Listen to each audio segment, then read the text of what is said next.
How are you today? Welcome back. Art Jeremiah here, and in today's video, we're going to be building this egg. And this is part of the dungeon build that we've been working on.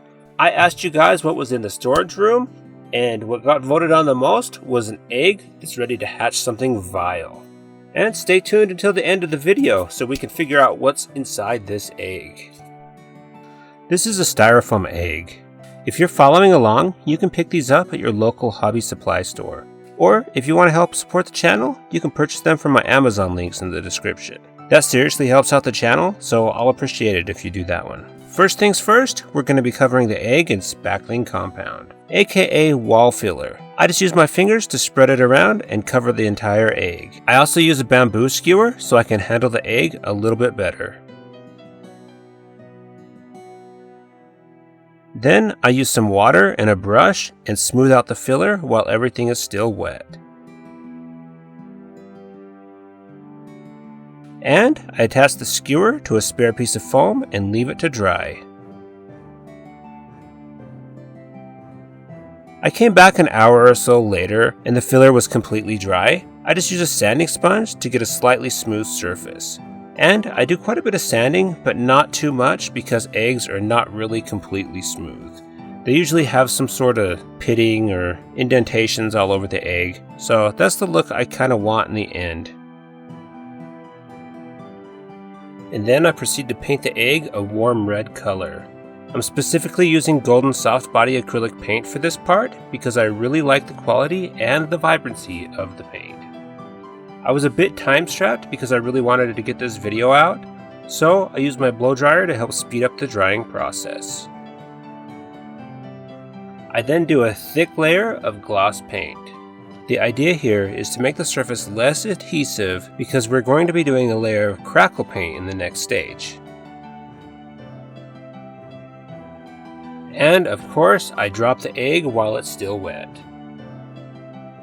So I touch up where I messed up the gloss coat, and once again I use my blow dryer to speed up the drying time. Okay, I first saw this mixture on Midwinter Mini's channel. It's basically just half cornstarch and half paint.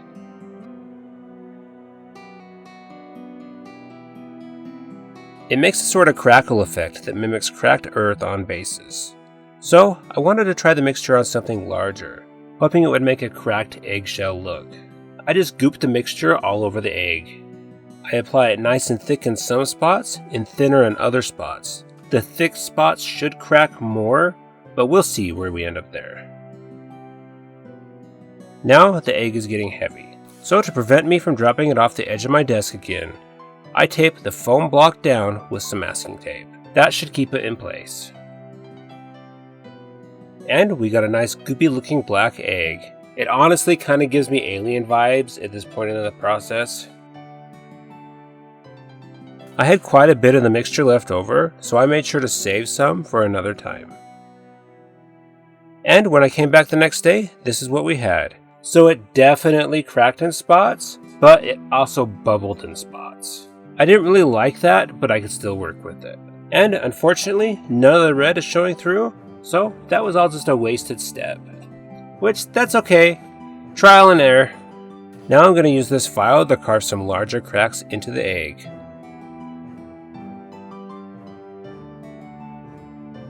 Okay, that didn't work so good, so I just took out my hobby knife and started carving some cracks. I try to vary the line width a little bit, that way it just adds some good variation and visual interest.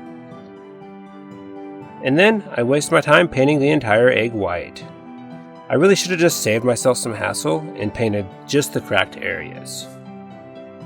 Regardless, this is what we've got so far.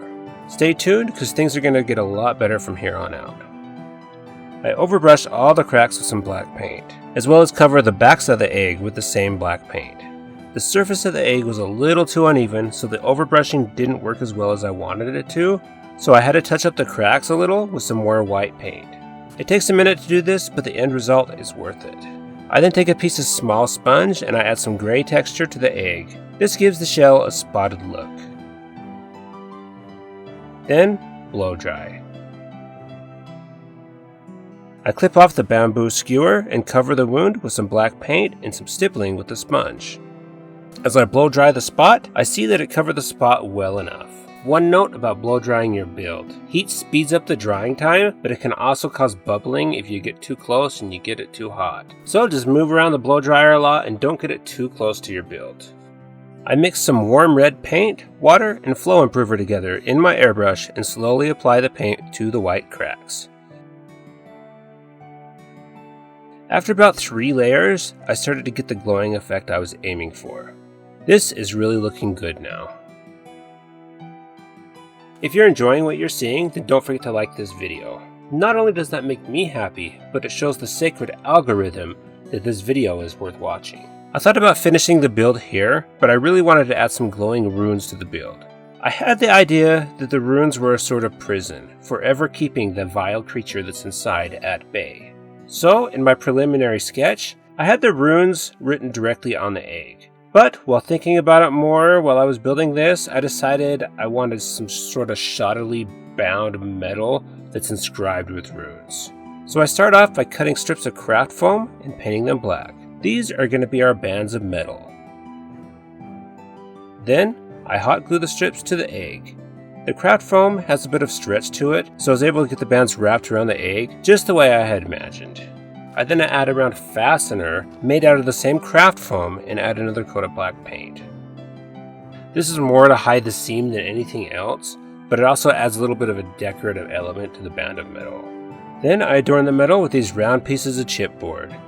These were more for design than anything, but they sort of resemble some sort of large nail or another type of fastener. I have a whole bunch of these round pieces of chipboard from laser cutting these windows. Let me know in the description below what else I could use those little round pieces of chipboard for.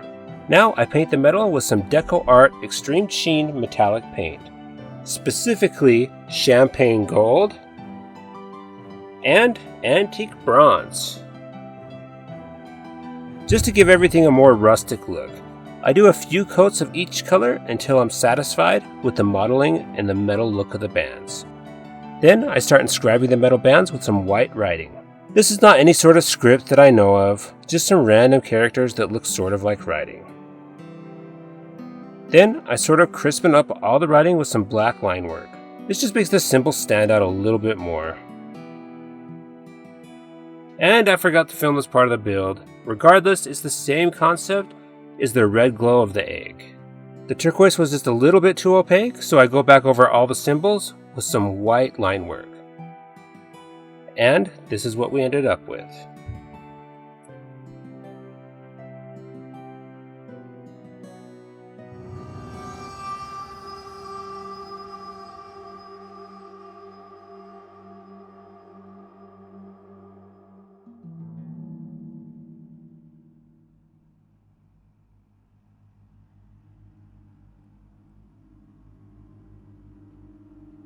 If you want to help decide what vile thing is trying to hatch, then check out my community post next. Look for the link to that in the description of this video.